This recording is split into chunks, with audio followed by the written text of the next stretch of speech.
Adventure 1. The Adventure of the Empty House. It was in the spring of the year 1894 that all London was interested, and the fashionable world dismayed, by the murder of the Honourable Ronald Adair under most unusual and inexplicable circumstances. The public has already learned those particulars of the crime which came out in the police investigation, but a good deal was suppressed upon that occasion, since the case for the prosecution was so overwhelmingly strong that it was not necessary to bring forward all the facts. Only now, at the end of nearly 10 years, am I allowed to supply those missing links which make up the whole of that remarkable chain. The crime was of interest in itself, but that interest was as nothing to me compared to the inconceivable sequel which afforded me the greatest shock and surprise of any event in my adventurous life. Even now, after this long interval, I find myself thrilling as I think of it, and feeling once more that sudden flood of joy, amazement, and incredulity which utterly submerged my mind. Let me say to that public which has shown some interest in those glimpses which I have occasionally given them of the thoughts and actions of a very remarkable man, that they are not to blame me if I have not shared my knowledge with them, for I should have considered it my first duty to do so, had I not been barred by a positive prohibition from his own lips, which was only withdrawn upon the 3rd of last month. It can be imagined that my close intimacy with Sherlock Holmes had interested me deeply in crime, and that after his disappearance I never failed to read with care the various problems which came before the public, and I even attempted more than once, for my own private satisfaction, to employ his methods in their solution, though with indifferent success. There was none, however, which appealed to me like this tragedy of Ronald Adair. As I read the evidence at the inquest, which led up to a verdict of wilful murder against some person or persons unknown, I realized more clearly than I had ever done the loss which the community had sustained by the death of Sherlock Holmes. There were points about this strange business which would, I was sure, have specially appealed to him, and the efforts of the police would have been supplemented, or more probably anticipated, by the trained observation and the alert mind of the first criminal agent in Europe. All day, as I drove upon my round, I turned over the case in my mind, and found no explanation which appeared to me to be adequate. At the risk of telling a twice-told tale, I will recapitulate the facts as they were known to the public at the conclusion of the inquest. The Honourable Ronald Adair was the second son of the Earl of Maynooth, at that time governor of one of the Australian colonies. Adair's mother had returned from Australia to undergo the operation for cataract, and she, her son Ronald, and her daughter Hilda were living together at 427 Park Lane. The youth moved in the best society, had, so far as was known, no enemies and no particular vices. He had been engaged to Miss Edith Woodley of Carstairs, but the engagement had been broken off by mutual consent some months before, and there was no sign that it had left any very profound feeling behind it. For the rest, the man's life moved in a narrow and conventional circle, for his habits were quiet and his nature unemotional. Yet it was upon this easy-going young aristocrat that death came, in most strange and unexpected form, between the hours of 10 and 11:20 on the night of March 30th, 1894. Ronald Adair was fond of cards, playing continually, but never for such stakes as would hurt him. He was a member of the Baldwin, the Cavendish, and the Bagatelle card clubs. It was shown that after dinner on the day of his death he had played a rubber of whist at the latter club. He had also played there in the afternoon.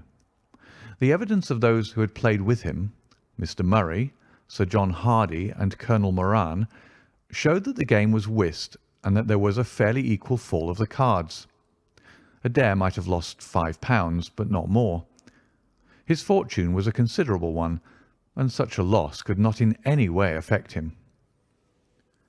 He had played nearly every day at one club or other, but he was a cautious player and usually rose a winner. It came out in evidence that in partnership with Colonel Moran, he had actually won as much as £420 in a sitting some weeks before from Godfrey Milner and Lord Balmoral. So much for his recent history as it came out at the inquest. On the evening of the crime, he returned from the club exactly at 10. His mother and sister were out spending the evening with a relation. The servant deposed that she heard him enter the front room on the second floor, generally used as his sitting room. She had lit a fire there, and as it smoked she had opened the window. No sound was heard from the room until 11:20, the hour of the return of Lady Maynooth and her daughter. Desiring to say good night, she attempted to enter her son's room. The door was locked on the inside, and no answer could be got to their cries and knocking. Help was obtained and the door forced. The unfortunate young man was found lying near the table. His head had been horribly mutilated by an expanding revolver bullet, but no weapon of any sort was to be found in the room. On the table lay 2 banknotes for £10 each and £17 10 in silver and gold, the money arranged in little piles of varying amount. There were some figures also upon a sheet of paper, with the names of some club friends opposite to them, from which it was conjectured that before his death he was endeavouring to make out his losses or winnings at cards. A minute examination of the circumstances served only to make the case more complex. In the first place, no reason could be given why the young man should have fastened the door upon the inside. There was the possibility that the murderer had done this and had afterwards escaped by the window. The drop was at least 20 feet, however, and a bed of crocuses in full bloom lay beneath. Neither the flowers nor the earth showed any sign of having been disturbed, nor were there any marks upon the narrow strip of grass which separated the house from the road. Apparently, therefore, it was the young man himself who had fastened the door. But how did he come by his death? No one could have climbed up to the window without leaving traces. Suppose a man had fired through the window, he would indeed be a remarkable shot who could with a revolver inflict so deadly a wound. Again, Park Lane is a frequented thoroughfare. There's a cab stand within 100 yards of the house. No one had heard a shot. And yet there was the dead man, and there the revolver bullet, which had mushroomed out, as soft-nosed bullets will, and so inflicted a wound which must have caused instantaneous death. Such were the circumstances of the Park Lane mystery, which were further complicated by entire absence of motive, since, as I have said, young Adair was not known to have any enemy, and no attempt had been made to remove the money or valuables in the room. All day I turned these facts over in my mind, endeavouring to hit upon some theory which could reconcile them all, and to find that line of least resistance which my poor friend had declared to be the starting point of every investigation. I confess that I made little progress. In the evening I strolled across the park and found myself about 6 o'clock at the Oxford Street end of Park Lane. A group of loafers upon the pavements, all staring up at a particular window, directed me to the house which I had come to see. A tall, thin man with coloured glasses, whom I strongly suspected of being a plain-clothes detective, was pointing out some theory of his own, while the others crowded round to listen to what he said. I got as near him as I could, but his observations seemed to me to be absurd, so I withdrew again in some disgust. As I did so, I struck against an elderly, deformed man who had been behind me, and I knocked down several books which he was carrying. I remember that as I picked them up, I observed the title of one of them, The Origin of Tree Worship, and it struck me that the fellow must be some poor bibliophile who, either as a trade or as a hobby, was a collector of obscure volumes. I endeavoured to apologize for the accident, but it was evident that these books which I had so unfortunately maltreated were very precious objects in the eyes of their owner. With a snarl of contempt, he turned upon his heel, and I saw his curved back and white side whiskers disappear among the throng. My observations of number 427 Park Lane did little to clear up the problem in which I was interested. The house was separated from the street by a low wall and railing, the whole not more than 5 feet high. It was perfectly easy, therefore, for anyone to get into the garden, but the window was entirely inaccessible, since there was no water pipe or anything which could help the most active man to climb it. More puzzled than ever, I retraced my steps to Kensington. I had not been in my study 5 minutes when the maid entered to say that a person desired to see me. To my astonishment, it was none other than my strange old book collector, his sharp, wizened face peering out from a frame of white hair, and his precious volumes, a dozen of them at least, wedged under his right arm. "You're surprised to see me, sir?" said he in a strange, croaking voice. I acknowledged that I was. "Well, I have a conscience, sir, and when I chanced to see you go into this house, as I came hobbling after you, I thought to myself, I'll just step in and see what kind of gentleman, and tell him that if I was a bit gruff in my manner, that there was not any harm meant, and that I am much obliged to him for picking up my books." "You make too much of a trifle," said I. "May I ask how you knew who I was?" "Well, sir, it isn't too great a liberty. I am a neighbour of yours, for you'll find my little bookshop at the corner of Church Street, and very happy to see you, I am sure. Maybe you collect yourself, sir. Here's British Birds, and Catullus, and the Holy War. A bargain, every one of them. With 5 volumes you could just fill that gap on that second shelf. It looks untidy, does it not, sir?" I moved my head to look at the cabinet behind me. When I turned again, Sherlock Holmes was standing smiling at me across my study table. I rose to my feet, stared at him for some seconds in utter amazement, and then it appears that I must have fainted, for the first and the last time in my life. Certainly a grey mist swirled before my eyes, and when it cleared I found my collar ends undone and the tingling aftertaste of brandy upon my lips. Holmes was bending over my chair, his flask in his hand. "My dear Watson," said the well-remembered voice, "I owe you 1,000 apologies. I had no idea that you would be so affected." I gripped him by the arms. "Holmes," I cried, "is it really you? Can it indeed be that you are alive? Is it possible that you succeeded in climbing out of that awful abyss?" "Wait a moment," said he. "Are you sure that you're really fit to discuss things? I have given you a serious shock by my unnecessarily dramatic reappearance." "I'm all right, but indeed, Holmes, I can hardly believe my eyes. Good heavens, to think that you of all men, should be standing in my study." Again I gripped him by the sleeve and felt the thin, sinewy arm beneath it. "Well, you're not a spirit, anyhow," said I. "My dear chap, I'm overjoyed to see you. Sit down and tell me how you came alive out of that dreadful chasm." He sat opposite to me and lit a cigarette in his old, nonchalant manner. He was dressed in the seedy frock-coat of the book merchant, but the rest of that individual lay in a pile of white hair and old books upon the table. Holmes looked even thinner and keener than of old, but there was a dead white tinge in his aquiline face which told me that his life recently had not been a healthy one. "I am glad to stretch myself, Watson," said he. "It is no joke when a tall man has to take a foot off his stature for several hours on end. Now, my dear fellow, in the matter of these explanations we have, if I may ask for your cooperation, a hard and dangerous night's work in front of us. Perhaps it would be better if I gave you an account of the whole situation when that work is finished." "I am full of curiosity. I should much prefer to hear it now." "You'll come with me tonight?"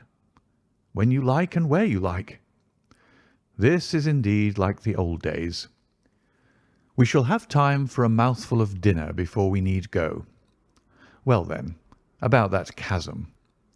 I had no serious difficulty in getting out of it, for the very simple reason that I never was in it." You never were in it?"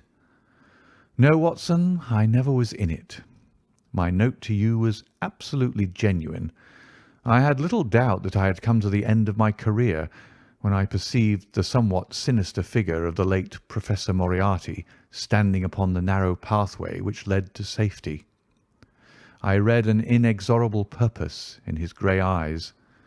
I exchanged some remarks with him, therefore, and obtained his courteous permission to write the short note which you afterwards received.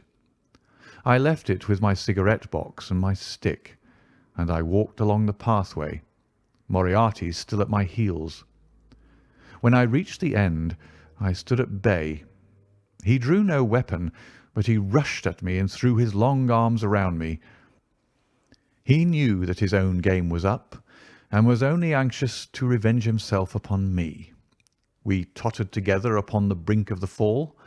I have some knowledge, however, of baritsu, or the Japanese system of wrestling, which has more than once been very useful to me. I slipped through his grip, and he, with a horrible scream, kicked madly for a few seconds and clawed the air with both his hands. But for all his efforts, he could not get his balance, and over he went. With my face over the brink, I saw him fall for a long way. Then he struck a rock, bounded off, and splashed into the water. I listened with amazement to this explanation which Holmes delivered between the puffs of his cigarette. "But the tracks!" I cried. "I saw with my own eyes that two went down the path and none returned." "It came about in this way. The instant that the Professor had disappeared, it struck me what a really extraordinarily lucky chance fate had placed in my way. I knew that Moriarty was not the only man who had sworn my death. There were at least 3 others whose desire for vengeance upon me would only be increased by the death of their leader. They were all most dangerous men. One or other would certainly get me. On the other hand, if all the world was convinced that I was dead, they would take liberties, these men. They would soon lay themselves open, and sooner or later I could destroy them. Then it would be time for me to announce that I was still in the land of the living. So rapidly does the brain act that I believe I had thought this all out before Professor Moriarty had reached the bottom of the Reichenbach Fall. I stood up and examined the rocky wall behind me. In your picturesque account of the matter, which I read with great interest some months later, you assert that the wall was sheer. That was not literally true. A few small footholds presented themselves, and there was some indication of a ledge. The cliff is so high that to climb it all was an obvious impossibility, and it was equally impossible to make any way along the wet path without leaving some tracks. I might, it is true, have reversed my boots, as I have done on similar occasions, but the sight of 3 sets of tracks in one direction would certainly have suggested a deception. On the whole, then, it was best that I should risk the climb. It was not a pleasant business, Watson. The fall roared beneath me. I am not a fanciful person, but I give you my word that I seemed to hear Moriarty's voice screaming at me out of the abyss. A mistake would have been fatal. More than once, as tufts of grass came out in my hand or my foot slipped in the wet notches of the rock, I thought that I was gone. But I struggled upward, and at last I reached a ledge several feet deep and covered with soft green moss, where I could lie unseen in the most perfect comfort. There I was stretched when you, my dear Watson, and all your following were investigating in the most sympathetic and inefficient manner the circumstances of my death. At last, when you had all formed your inevitable and totally erroneous conclusions, you departed for the hotel and I was left alone. I had imagined that I had reached the end of my adventures, but a very unexpected occurrence showed me that there were surprises still in store for me. A huge rock, falling from above, boomed past me, struck the path and bounded over into the chasm.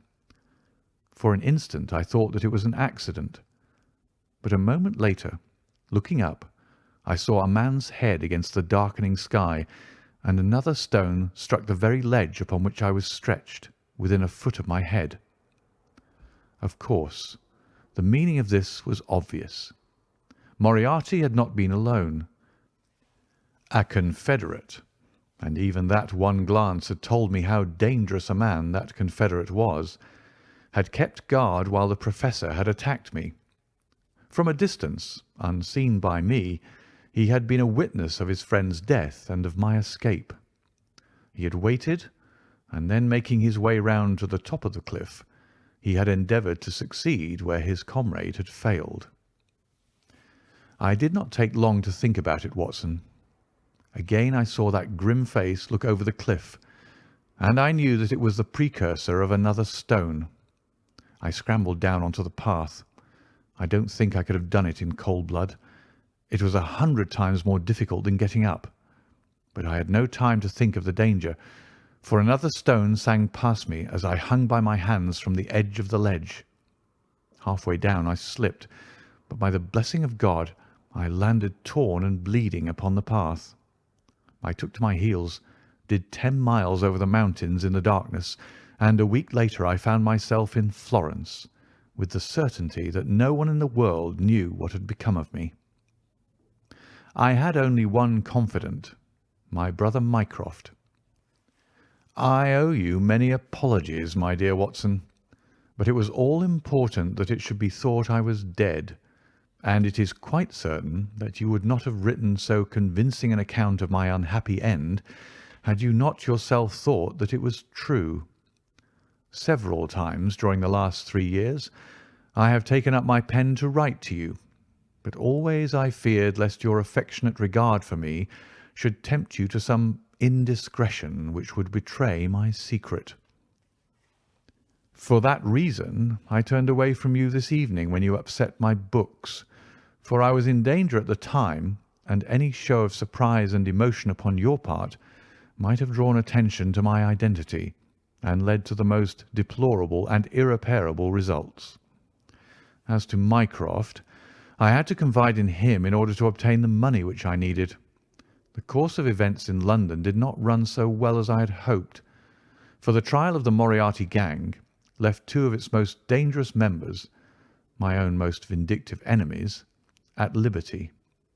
I travelled for 2 years in Tibet, therefore, and amused myself by visiting Lhasa and spending some days with the head lama. You may have read of the remarkable explorations of a Norwegian named Sigerson, but I am sure that it never occurred to you that you were receiving news of your friend. I then passed through Persia, looked in at Mecca, and paid a short but interesting visit to the Khalifa at Khartoum, the results of which I have communicated to the Foreign Office. Returning to France, I spent some months in a research into the coal tar derivatives, which I conducted in a laboratory at Montpellier, in the south of France.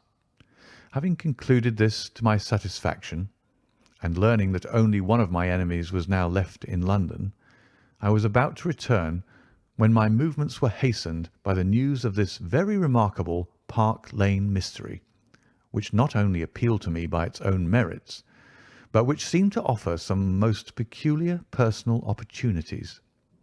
I came over at once to London, called in my own person at Baker Street, threw Mrs. Hudson into violent hysterics, and found that Mycroft had preserved my rooms and my papers exactly as they had always been. So it was, my dear Watson, that at 2 o'clock today I found myself in my old armchair in my own old room, and only wishing that I could have seen my old friend Watson in the other chair which he had so often adorned. Such was the remarkable narrative to which I listened on that April evening, a narrative which would have been utterly incredible to me had it not been confirmed by the actual sight of the tall, spare figure and the keen, eager face which I had never thought to see again. In some manner he had learned of my own sad bereavement, and his sympathy was shown in his manner rather than in his words. "Work is the best antidote to sorrow, my dear Watson," said he, "and I have a piece of work for us both to-night, which, if we can bring it to a successful conclusion, will in itself justify a man's life on this planet. In vain I begged him to tell me more. "You will hear and see enough before morning," he answered. "We have 3 years of the past to discuss. Let that suffice until 9:30, when we start upon the notable adventure of the empty house." It was indeed like old times, when at that hour I found myself seated beside him in a hansom, my revolver in my pocket, and the thrill of adventure in my heart. Holmes was cold and stern and silent. As the gleam of the street lamps flashed upon his austere features, I saw that his brows were drawn down in thought and his thin lips compressed. I knew not what wild beast we were about to hunt down in the dark jungle of criminal London, but I was well assured from the bearing of this master huntsman that the adventure was a most grave one, while the sardonic smile which occasionally broke through his ascetic gloom boded little good for the object of our quest. I had imagined that we were bound for Baker Street, but Holmes stopped the cab at the corner of Cavendish Square. I observed that as he stepped out he gave a most searching glance to right and left, and at every subsequent street corner he took the utmost pains to assure that he was not followed. Our route was certainly a singular one. Holmes's knowledge of the byways of London was extraordinary, and on this occasion he passed rapidly and with an assured step through a network of mews and stables, the very existence of which I had never known. We emerged at last into a small road, lined with old gloomy houses, which led us into Manchester Street, and so to Blandford Street. Here he turned swiftly down a narrow passage, passed through a wooden gate into a deserted yard, and then opened with a key the back door of a house. We entered together, and he closed it behind us. The place was pitch dark, but it was evident to me that it was an empty house. Our feet creaked and crackled over the bare planking, and my outstretched hand touched a wall from which the paper was hanging in ribbons. Holmes's cold, thin fingers closed round my wrist and led me forward down a long hall until I dimly saw the murky fanlight over the door. Here Holmes turned suddenly to the right, and we found ourselves in a large, square, empty room, heavily shadowed in the corners, but faintly lit in the centre from the lights of the street beyond.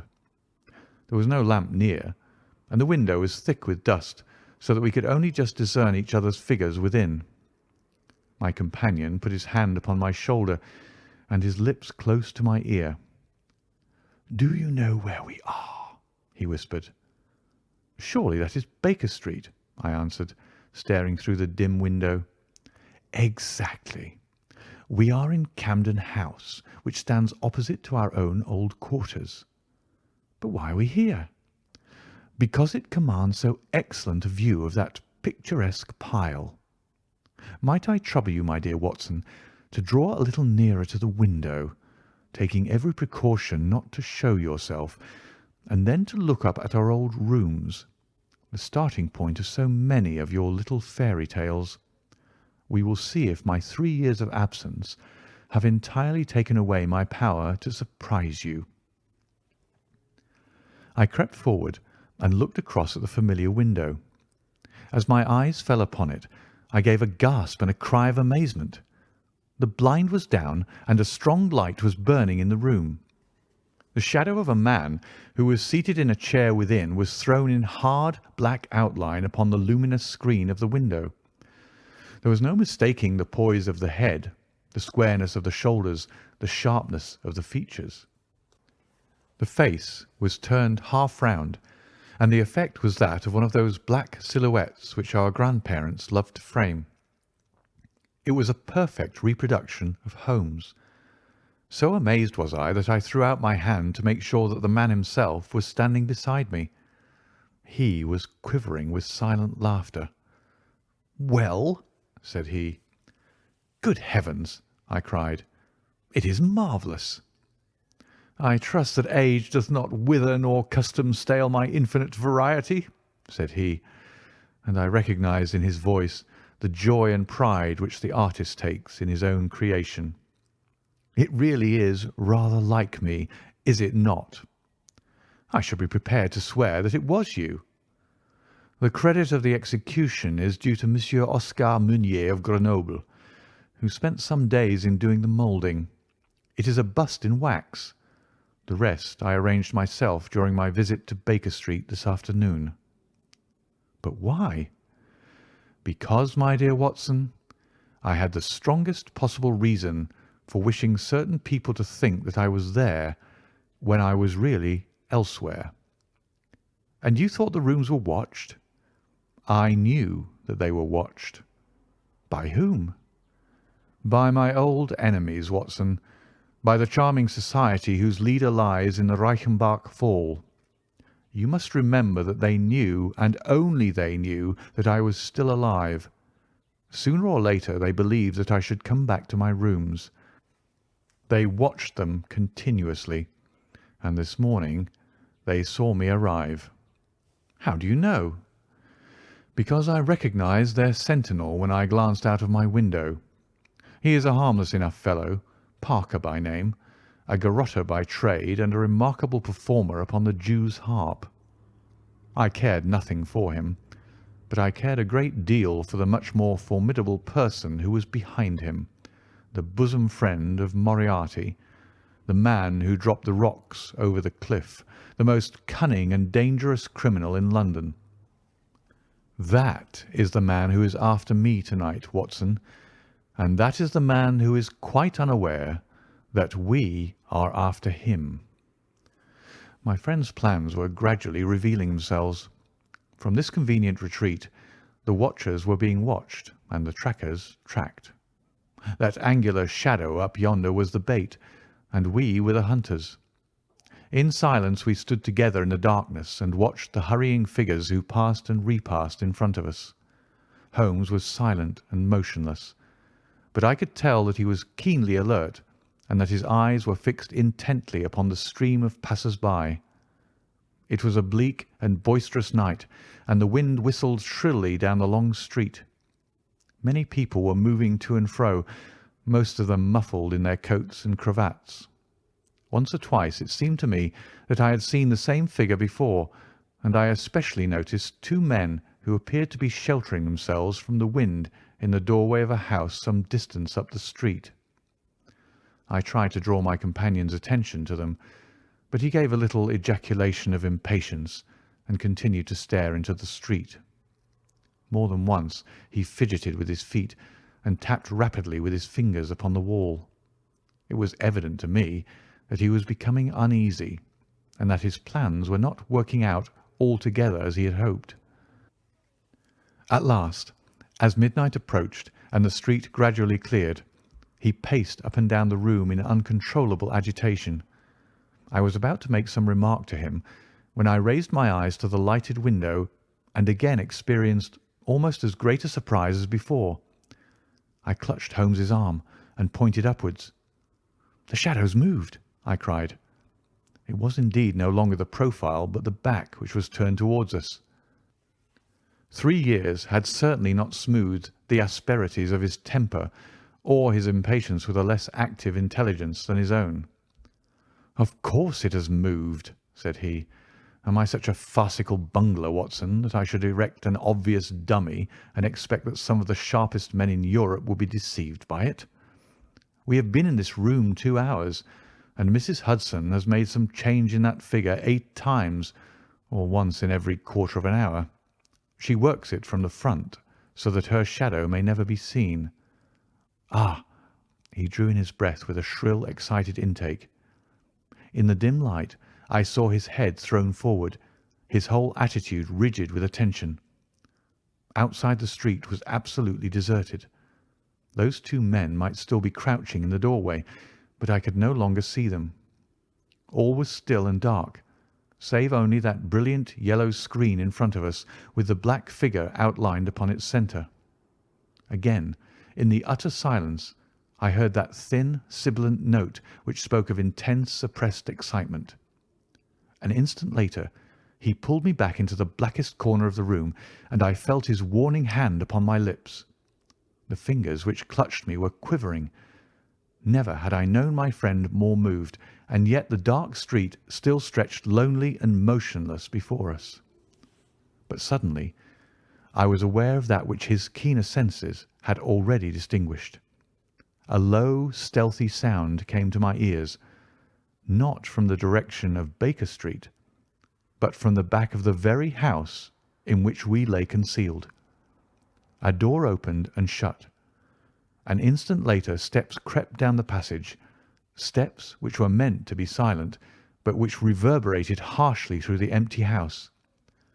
Holmes crouched back against the wall, and I did the same, my hand closing upon the handle of my revolver. Peering through the gloom, I saw the vague outline of a man, a shade blacker than the blackness of the open door. He stood for an instant, and then he crept forward, crouching, menacing, into the room. He was within 3 yards of us, this sinister figure, and I had braced myself to meet his spring before I realized that he had no idea of our presence. He passed close beside us, stole over to the window, and very softly and noiselessly raised it for half a foot. As he sank to the level of this opening, the light of the street, no longer dimmed by the dusty glass, fell full upon his face. The man seemed to be beside himself with excitement. His 2 eyes shone like stars, and his features were working convulsively. He was an elderly man, with a thin, projecting nose, a high, bald forehead, and a huge, grizzled moustache. An opera hat was pushed to the back of his head, and an evening dress shirt front gleamed out through his open overcoat. His face was gaunt and swarthy, scored with deep, savage lines. In his hand he carried what appeared to be a stick, but as he laid it down upon the floor it gave a metallic clang.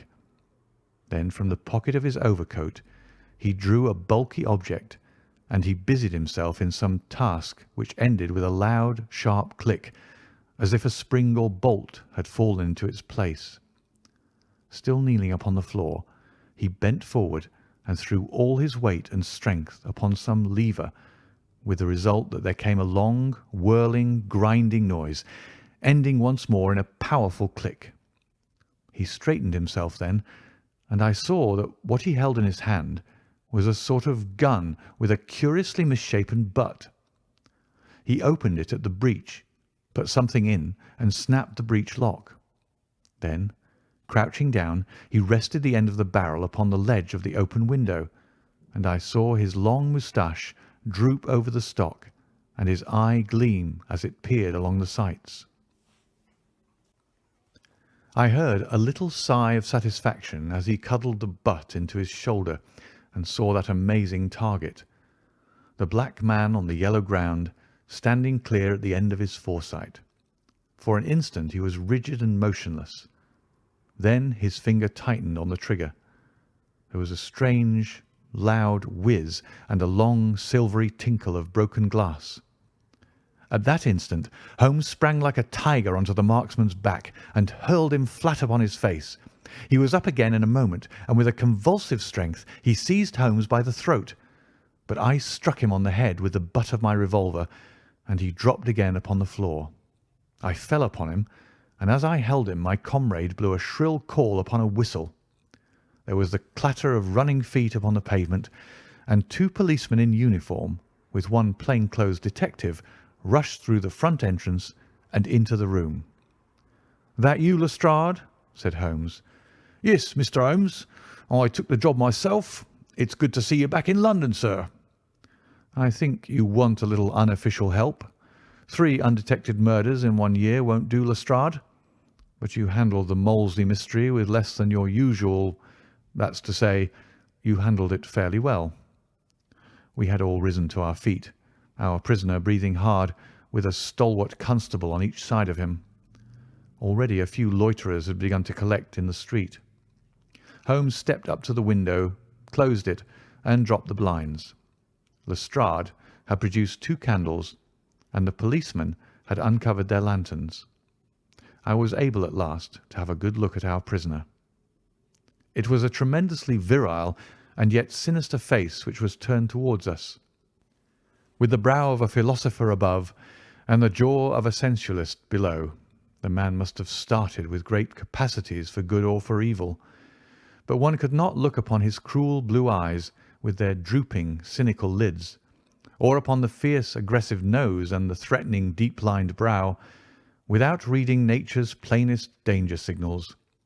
He took no heed of any of us, but his eyes were fixed upon Holmes's face with an expression in which hatred and amazement were equally blended. "You fiend!" he kept on muttering. "You clever fiend! Clever fiend!" "Ah, Colonel," said Holmes, arranging his rumpled collar. "Journeys end in lovers' meetings, as the old play says. I don't think I have had the pleasure of seeing you since you favoured me with those attentions as I lay on the ledge above the Reichenbach Fall." The colonel still stared at my friend like a man in a trance. "You cunning, cunning fiend!" was all that he could say. "I have not introduced you yet," said Holmes. "This gentleman is Colonel Sebastian Moran, once of Her Majesty's Indian Army, and the best heavy game shot that our Eastern Empire has ever produced. I believe I am correct, Colonel, in saying that your bag of tigers still remains unrivalled?" The fierce old man said nothing, but still glared at my companion with his savage eyes and bristling moustache. He was wonderfully like a tiger himself. "I wonder that my very simple stratagem could deceive so old a shikari," said Holmes. "It must be very familiar to you. Have you not tethered a young kid under a tree, lain above it with your rifle, and waited for the bait to bring up your tiger? This empty house is my tree, and you are my tiger. You have possibly had other guns in reserve in case there should be several tigers, or in the unlikely supposition of your own aim failing you. These," he pointed around, "are my other guns. The parallel is exact." Colonel Moran sprang forward with a snarl of rage, but the constables dragged him back. The fury upon his face was terrible to look at.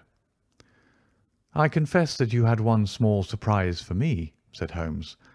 "I did not anticipate that you would yourself make use of this empty house and this convenient front window.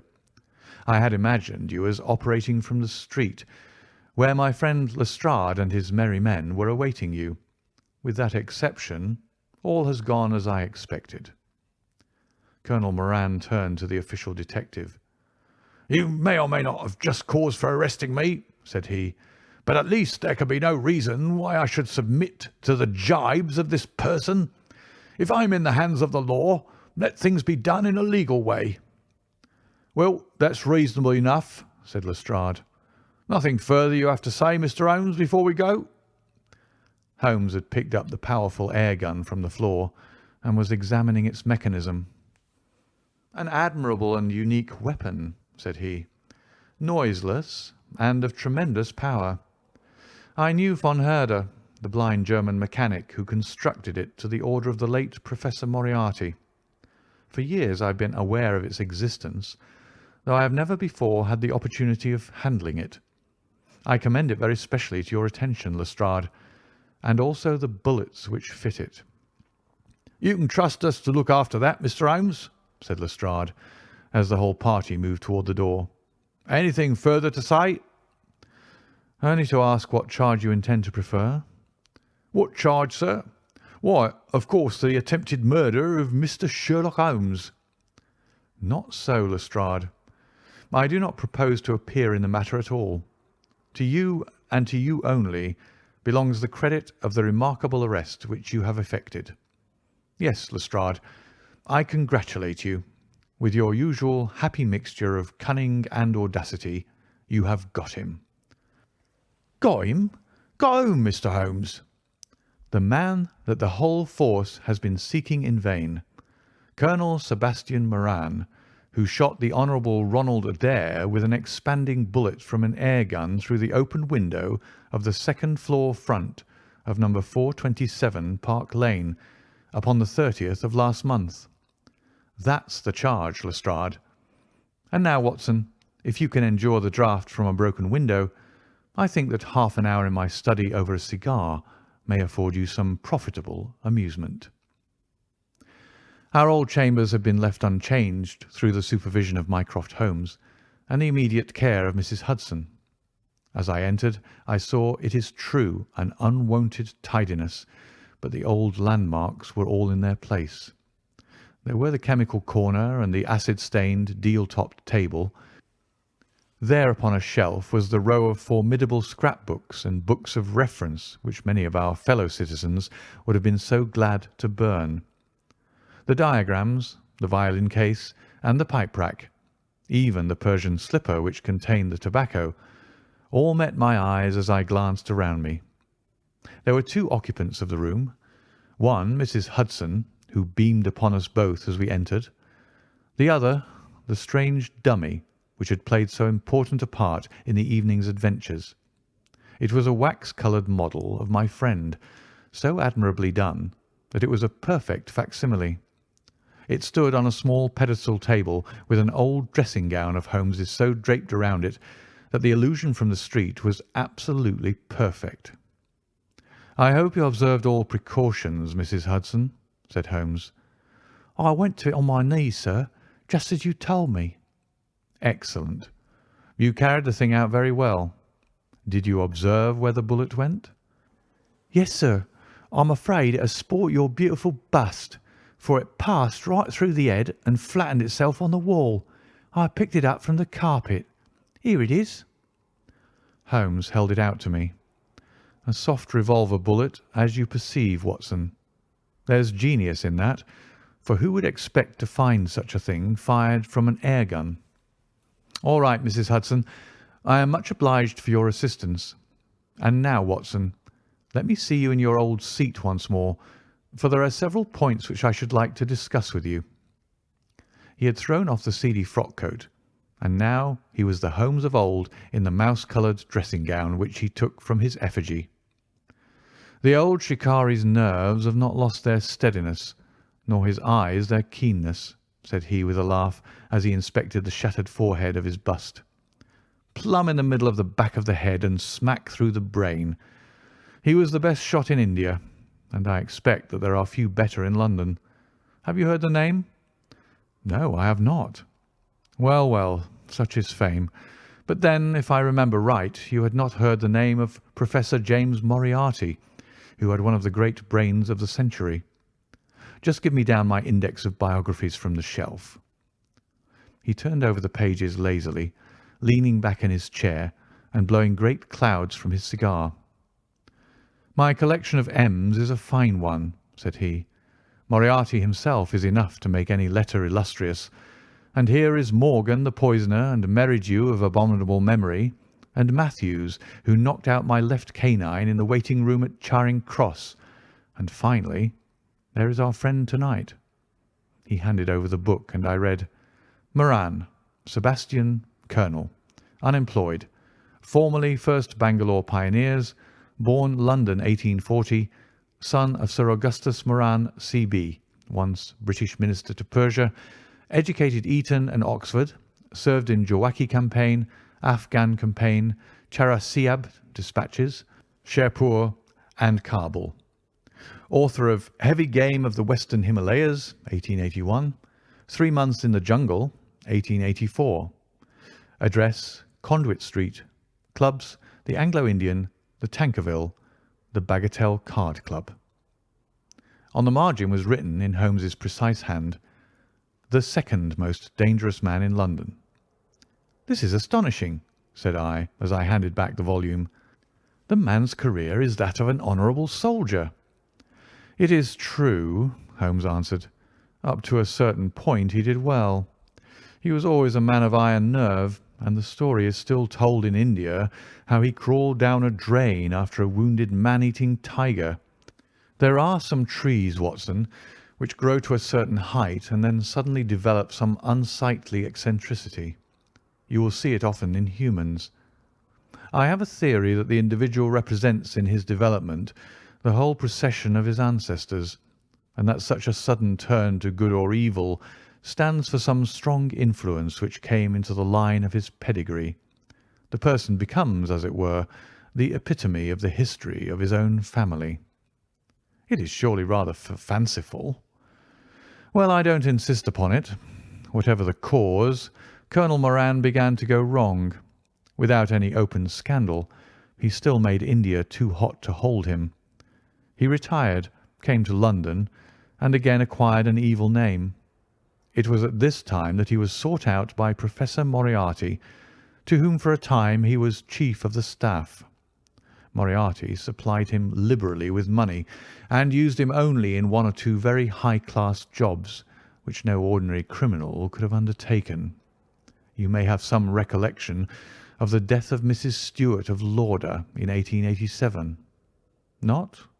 Well, I am sure Moran was at the bottom of it, but nothing could be proved. So cleverly was the colonel concealed that even when the Moriarty gang was broken up, we could not incriminate him. You remember at that date when I called upon you in your rooms, how I put up the shutters for fear of air guns? No doubt you thought me fanciful. I knew exactly what I was doing, for I knew of the existence of this remarkable gun, and I knew also that one of the best shots in the world would be behind it. When we were in Switzerland, he followed us with Moriarty, and it was undoubtedly he who gave me that evil 5 minutes on the Reichenbach ledge. You may think that I read the papers with some attention during my sojourn in France, on the lookout for any chance of laying him by the heels. So long as he was free in London, my life would really not have been worth living. Night and day the shadow would have been over me, and sooner or later his chance must have come. What could I do? I could not shoot him at sight, or I should myself be in the dock. There was no use appealing to a magistrate. They cannot interfere on the strength of what would appear to them to be a wild suspicion. So I could do nothing but I watched the criminal news, knowing that sooner or later I should get him. Then came the death of this Ronald Adair. My chance had come at last. Knowing what I did, was it not certain that Colonel Moran had done it? He had played cards with the lad. He had followed him home from the club. He had shot him through the open window. There was not a doubt of it. The bullets alone are enough to put his head in a noose. I came over at once. I was seen by the sentinel who would, I knew, direct the colonel's attention to my presence. He could not fail to connect my sudden return with his crime, and to be terribly alarmed.